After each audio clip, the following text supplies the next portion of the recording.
আসেন ওয়েলকাম। এতদিন পর্যন্ত আমেরিকার ধরনা হিন্দি 2000 আর স্থলযুদ্ধের জন্য তার 10,000। এগুলোর লগে এতদিন যুদ্ধ করছে ইরানের যেগুন রানিং ডিউটি করে এগুনে তার রিজার্ভ যে 10 লাখ, সেই 10 লাখ নামার এসে এখন প্রত্যেক জায়গায় জায়গায় মোতায়েন করছে। রাষ্ট্রের খবর এখন জায়গায় জায়গায় মোতায়েন করছে। যদি আমেরিকা ফুরুস করে স্থলযুদ্ধে ঢুকি যায়, ঢুকি গেলে জায়গায় জায়গায় এখন মোতায়েন করে সে স্থলযুদ্ধে এখন রাখতে পারলে হুট করে ঢুকি যাবো 2টা-3টা বাজে আকস্মিক বিমান হামলা করি, বোম টোম মারি, বাস মানুষের আতঙ্ক সৃষ্টি করে দিয়ে তারা এনে বাইরে উঠে ঢুকি যাবো।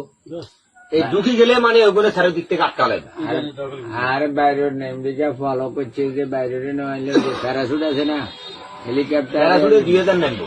প্যারাসুটে নেই, এটা তো বলি যে প্যারাসুটে 2000 নামবে এবং এই 2000 প্রথমে প্যারাসুটে বিমান তো নামতে নামতে 2000 প্রথমে আক্রমণ করবো, এলো পাতাড়ি গুলি করবে, এগুনে যাতারা বোম মারিব, এরপরে যে এরা মাটিতে নামবো। প্যারাসুট যতক্ষণ আকাশে উড়ে ততক্ষণ এরা আকাশে ছায়ে যুদ্ধ করবে।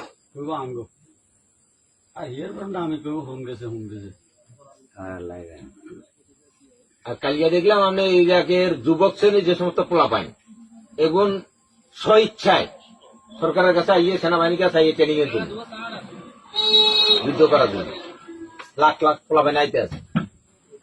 আর হাতারা চিন্তা করছে আমার রাষ্ট্র যখন আমরা এনে এনে তো আমার ব্যস্ত করবি নাকি আমার দেশের মতন কি দল বাইজুন কে কোন দল হইলে তো আমেরিকাতে নামলে তো আমার ব্যস্ত করি তো মরিজন যাম এনে তো বাসা বাসিনি হয়তো প্যারাসুটে নামি কোনটা কোন দল করে এটা টোকাইবনি। এদের যাই রবির কাস্টমার কেয়ারের নাম্বার কত কোথায় আছে?